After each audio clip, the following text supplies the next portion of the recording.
No one is ready for this. You can't be ready for this. We don't even know what this is. One thing we do know, nothing will ever be the same. We have arrived at the penultimate episode of The Office. We're tracking stories all over the place, between Dwight and Jim staging a series of challenges to test candidates for the assistant to the assistant regional manager position, while Jim looks to perform yet another romantic gesture to reaffirm his love for Pam using footage from their everyday life, while Andy attempts to perform in the exact opposite way, while Dwight and Angela also begin to drop their facades. Jim, I'm not kidding. I need you. All while the rest of the office staff deal with Daryl's sudden departure and the hurts that it brought when he Irished goodbyed them. But they all band together to figure out one last way to say goodbye to the warehouse manager / whatever it is that he was doing towards the end of the series. Hey everybody, I'm Chris and I'm reviewing every episode of The Office ever, and we are close to never saying that again. Whew. And today we are looking at assistant to the assistant regional manager, otherwise known as A.A.R.M. Trademark pending. I understand nothing. My eyes have been sweating while I was writing this script. Maybe it's because we're near the end, or maybe it's because I was in my feels and I was playing a dramatic Skyrim playlist on Spotify. I'm not crying, I'm sweating. It wasn't doing me any favors. Speaking of not doing any favors, I haven't been writing these episodes in a way that actually makes it easy for the copyright bots that exist on this platform to pass my content through. So I would love to tell this story in a very linear fashion, but unfortunately I'm gonna have to break it up. It seems to be kind of the way it goes with these hour-long episodes. Starting with the most disjointed and seemingly most hated plot line in this one, Andy, it's just like enough said. Andy, newly unemployed and navigating his way from a burnt poo-filled bridge from Dunder Mifflin, finds himself several hours or days late to an audition to a new reality talent show, the kind of thing that dominated the airwaves back at the turn of the decade in America. The acapella angle is kind of interesting, especially for this character, but it does feel like the writers are trying to make us think that Andy's not a good singer. Your clothes may be Bo Prolky. Look, you gotta go. But acapella is his thing, and we just watched him do this thing. So in a lot of ways, this plotline feels very similar to Andy's previous 1.5 seasons, just lost. Like, not in a clever way that articulated the means to a hero's journey of sorts, but rather just like the writers never really knowing what they wanted to do with the character. Personally, I do like this story arc, but more I like where it leads. And also because I don't want to fault my boy Brent Forrester, friend of the channel, who wrote this episode. It's not really his fault. Having said that, I'm not really sure it should have dominated this much screen time and probably shouldn't taken this much of the budget for the episode, but we'll get there in a bit. As I said, Andy arrives noticeably late to the audition pool. Go ahead and get in the back of the line. Yes! And while waiting in line for a matter of hours, all while being filmed by a film crew of his own, which definitely would make him stand out of the crowd, which is all you need to do for reality television shows and why I would never be a good candidate for one. Andy befriends Jessica St. Clair, or how she's known to the fans, Casey D!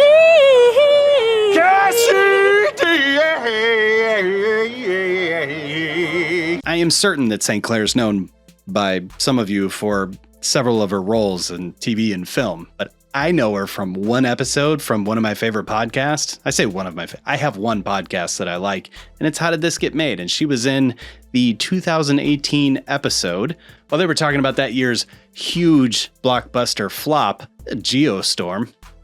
Literally the only reason I know her.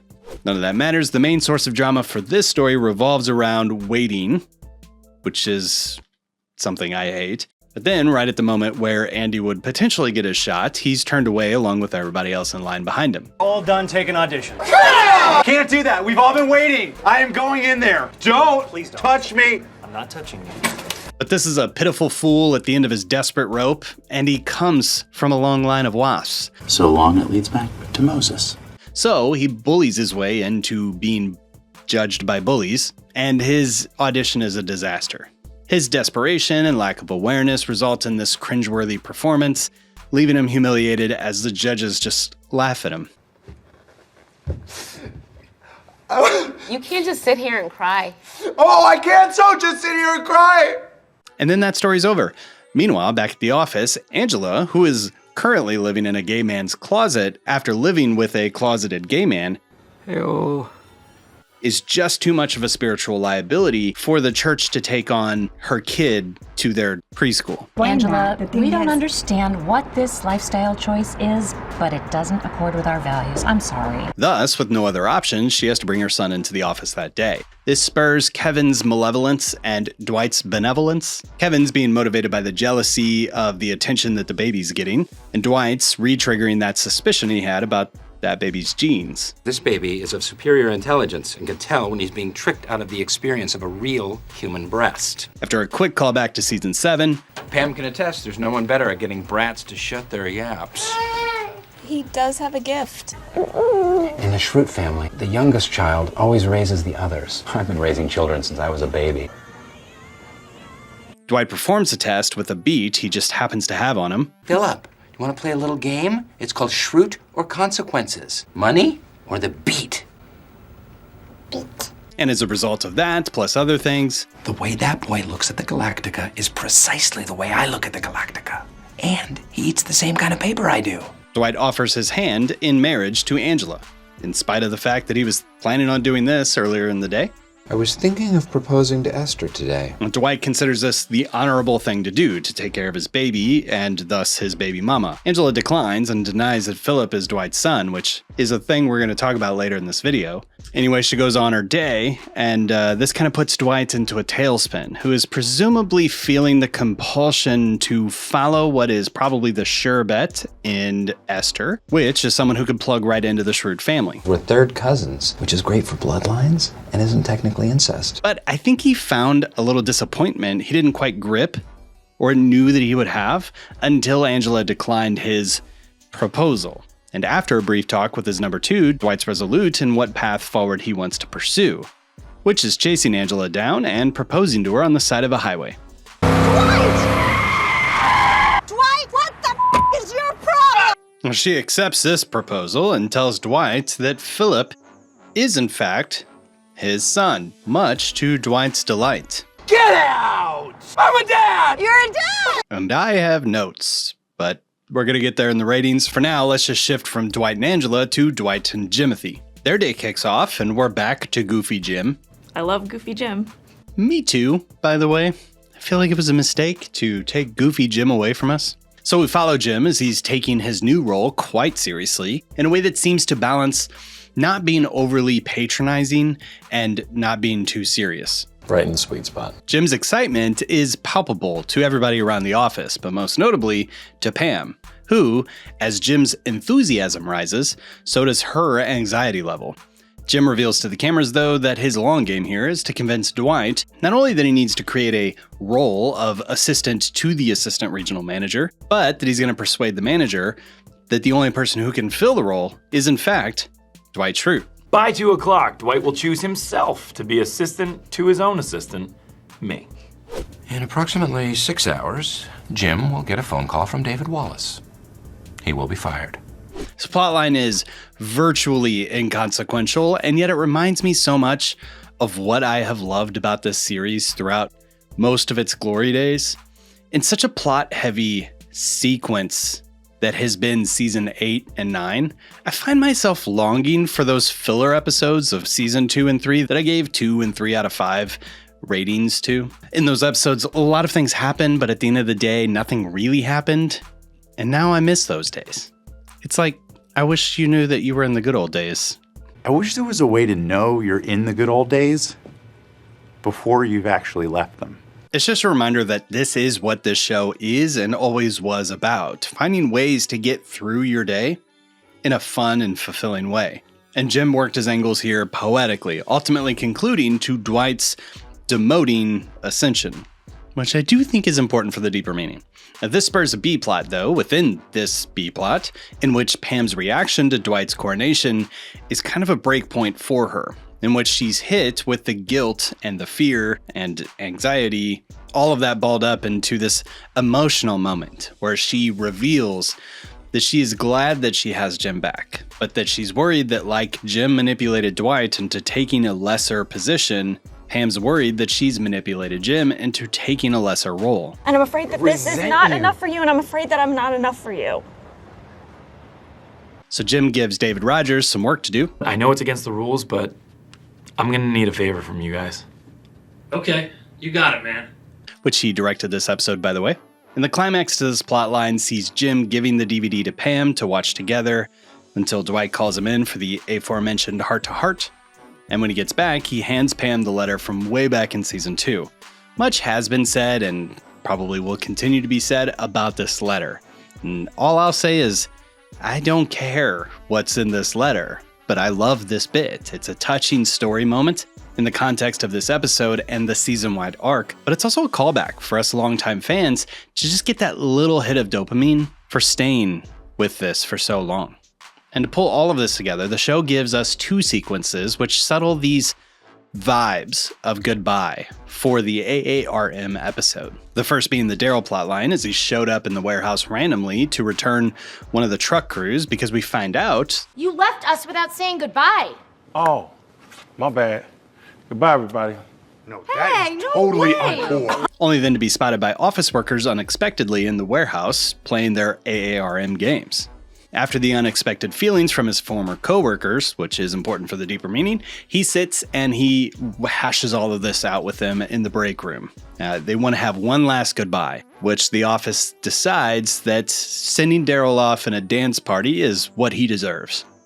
Which is weird, but this impromptu dance party is kind of like a tribute to their friendship and their shared experiences together.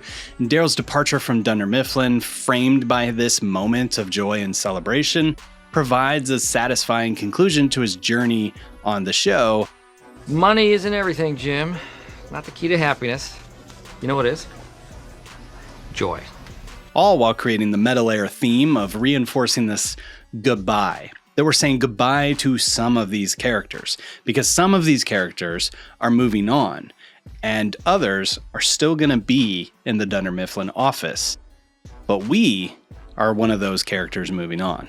And as the day winds down with a lot of content cut from this episode, like a subplot involving Toby and Nellie falling in and out of love, which is weird, the staff all meet at Poor Richard's, a bar we've spent plenty of time in over the years, coming together to watch the first airing of the first episode of the documentary. There's just one last piece of drama to work out, which is simply turn the channel. It's a message of its own kind. A vote is cast, and it's a tie. But a wild Bernard appears and breaks the tie, and then we're treated to a sequence of shots that are masterfully done, building the tension, and then giving us this panning shot of the current staff of Dunder Mifflin watching the opening shots of the documentary, which is a story about them. And there's this mixture of joy and bewilderment, and just like a pinch of fear. And in some ways, this serves as the actual finale for the series.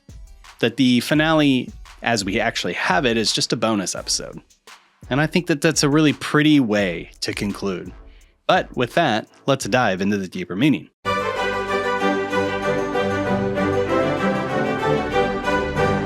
What does a bean mean? Someone please explain it to Kat. So it's possible that this tiny, insignificant line is the key to unlocking the thesis of A.A.R.M. You even look shorter. Oh, I took out my lips. Oh. Yeah, unlike Andy Bernard, this character is my real height. In this episode of The Office, the theme of vulnerability and authenticity runs through every one of these plot lines, as the characters step away from their emotional performances to connect with those around them. Jim puts on this big show to play with Dwight and have some fun around the office, but perhaps the significance of which is to dismantle some of Dwight's very well-established inner dictatorial tendencies and put the manager in touch with a lower version of himself, and in that way, really be able to connect with people in his office and treat them more like people. Meanwhile, Jim's other story has him putting together this romantic video montage for Pam, which is an intimate performance of their love, which helps heal some of their strained relationship. And the vulnerability he lacked to show his love all of those years ago is but a shadow of the life that they've built together. It's a meaningful thing for Jim to say, this is something I wanted to tell you back then, and it's still true now. But that doesn't negate the DVD showing them all of the reasons why he feels the way he feels, shown out in real time as they're connecting with one another. And it's one of those reminders that love isn't always these grand gestures. It isn't always saving a letter for 10 years? No, 8 years? 7. But it's the day in, the day out connections. And while his value system was out of touch, he's happy with being back in Scranton.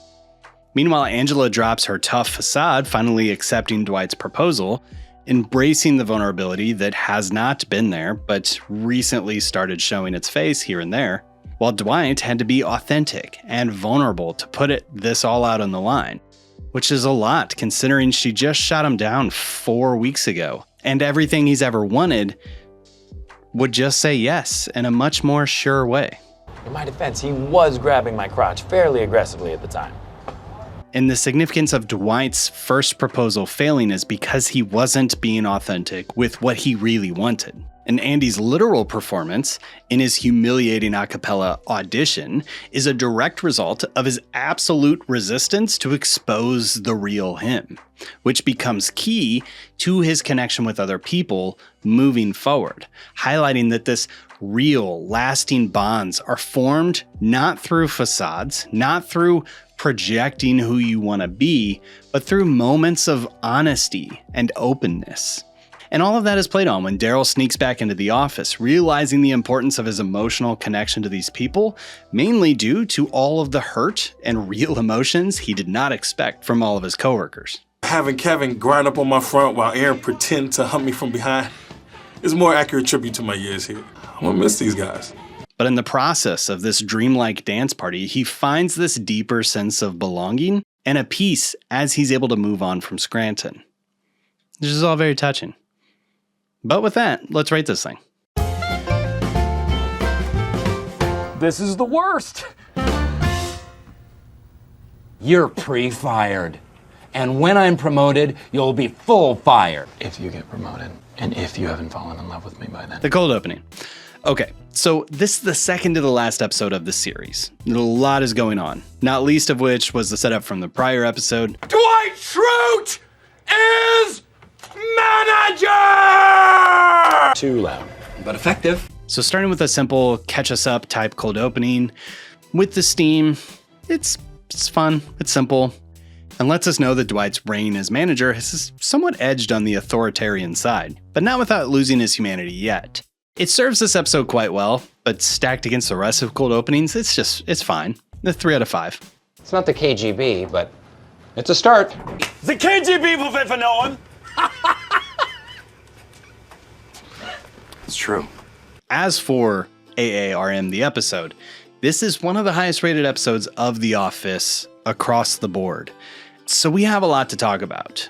Plenty of good decisions were made here.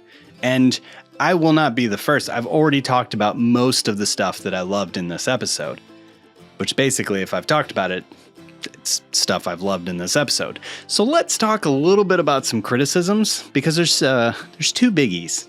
And first, there's this moment. I have an assistant now who can help you with whatever you need. He is lazy, so crack the whip. Jim, I'm not kidding. I need you.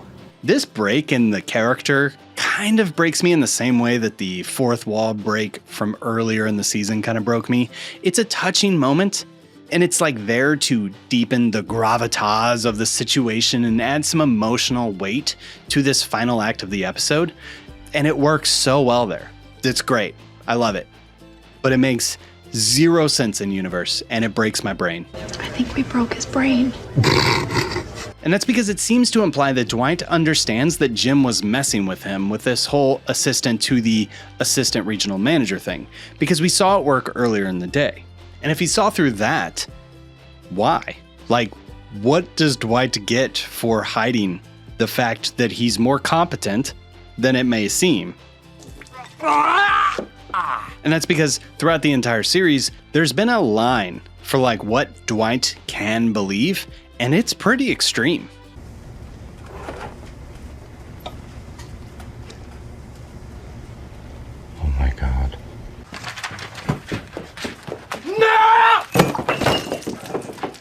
You'll thank me later. You have been compromised. Abort mission. Destroy phone. And now, you may know my real name, Dorpheus. Dorpheus? I'm Morpheus's brother. Like, is he just playing to the cameras, acting in some weird way to score more screen time? This moment is cool, but troubling in all the dumbest ways. But really, anyone watching this series, you knew I was going to talk about this moment. Philip's your son. Like, what the hell? Let's step through this. Dwight and Angela carry on a secret relationship for years. Dwight kills Angela's cat, and that ends things between the two. Angela begins to date Andy, and even eventually agrees to marry him. I said okay. Which is when Dwight and Angela begin to return to their secret paper time. Paper. Andy and Dwight break up with Angela on the same day due to her decision to let the duel play out. The two then go on to cook up a baby-making contract, which Dwight attempts to get out of later so he could date Kellen Coleman. Angela begins to have feelings for Dwight, presumably out of jealousy. That is until Robert Lipton enters Dwight's maze of hay with a child we'll never see again. Angela goes on to marry this guy, and she has a little baby boy. Well, big baby boy. Philip is so fat. Generating Dwight's first inkling that this baby is a shrew. But after Angela swaps the poo around in the bathroom in this episode, because these things are happening, You GD son of a bee! Dwight is then fully convinced that he is not the father because the geneticist told him so. Then the two make out while they're in the lab. Which I guess it's alluded to later that maybe like more happened. I'm not sure. I cheated on you with Dwight. It looks like they got it on film. I didn't tell you about it. I'm not here to litigate what cheating means. Adultery's a sin. Look it up in the Bible, people. Angela becomes convinced, though, that her husband is cheating on her. And ultimately finds out that he is, and that the homewrecker is Oscar. Is a home-wrecking slut. She tries to have Oscar killed via Dwight's hitman, but Dwight calls it off and then comforts his former lover. Later, Dwight asks her to help with his family affairs, and his feelings are kind of rekindled. Though at the end of the night, she spurns his advances once again, and leaves him free to fall for the very next girl that crosses his path. Things move very quickly between he and Esther. Their families are entering long-term financial agreements, and while Dwight is getting everything he ever wanted, Angela's life is collapsing all around her. In the depths of that despair, she admits out loud that she is still in love with Dwight. Meanwhile, in the heights of everything ascending for Dwight, he's caught once again by Philip's wide-set eyes. In a heartbeat, he's ready to put Esther away in order to do the right thing. But once he's turned down again by Angela, his heart and Jim tell him that Angela is what he truly wants, even if Philip isn't really his kid. So in a Jim-esque moment of romantic flamboyance, Dwight pours out his heart to Angela and proposes to her, offering to raise 100 of Angela's kids by 100 of her lovers. So I can have 100 friends and no one can say no to being my friend. Only for Angela to reveal that Philip is, in fact, his kid. To which Dwight is happy, and I guess we all just are supposed to move on. And this isn't some alpha bro bad take. This is legit a bad thing that Angela has done, which is kind of just swept under the rug of, oh, that's just them. They're weird. Like, some dudes are bad news, and you kind of need to protect your kids from them. I understand that. Gotta dodge the bullet on that one. I don't want to cast a wide net here, but Dwight's not that guy. Angela, knowing that this is Dwight's kid and saving it for some romantic gesture moment, just so she could know that Dwight was in it for her and not for her son, that is what we would call in the real world bad behavior. This is a bad thing that she does here. And I just don't get it, because there are plenty of ways to have written around this. She could have just said, hey, Philip may be your kid. I maybe corrupted the sample on my way to the DNA place. Or they could have just like explored it in the finale in order to not take away from this moment. And that's because in this moment, it is definitely a what the story point. What the injected into this heavy, romantic, uplifting, fun moment, but it's just so weird to me. Leave your thoughts in the comments, but beyond the obvious, there's a lot to love in A.A.R.M. There's plenty of callbacks and allusions to previous episodes. The dance party is surreal, with the way the lights don't really make any sense. Like, you know that those are some sort of overhead thing happening and not these little disco lights on the cabinets. And yet, the shark is so far out of view. We jumped that thing years ago that it doesn't have to make sense. It can just be fun, and it can just be meaningful. And I think it hits that. Nice to hit it! The feelings this episode leaves us with, knowing that things are going to be changing from now on. Stanley has this line. Over the course of this documentary, I've had 3 affairs. If you find my body in a ditch, let me save the police some trouble. My wife did it. And yet, we still have the comfort of knowing that there's one final outing that we're going to have with these people. And then also with that meta layer of this documentary exists, reminding us that this series exists. And so when I'm done with the finale, guess what I'm going to hear? So you've come to the master for guidance. Is this what you're saying, Grasshopper? It should be no surprise then that I'm going to give A.A.R.M. a 5 out of 5. Uncanny. But that's just what I think about this one. Let me know your thoughts in the comments and be sure to subscribe. I want to thank all these fine folks for supporting the channel and call out a few specifically, starting with our Dundies host, which include Amber Piercy, Anna, Dark Lasagna, and our Inner Circle members, Avery, Avite68, Daniel Roberts, Heidi in the Una, Valerie, Jackie Estes, Mooch, Yesher, and Native Penguin. Thank you all so much for supporting the channel. If you like what I'm doing here and you want to support us as we move beyond the office into community, you can find all the links in the description. But you don't have to financially give. You could just give this video a like and subscribe if you haven't done so far. So join us next week as we look at the final episode of The Office, the finale. Man, well, I want this show to go on for forever. Protocol dictates that all things must come to an end. Break protocol! Break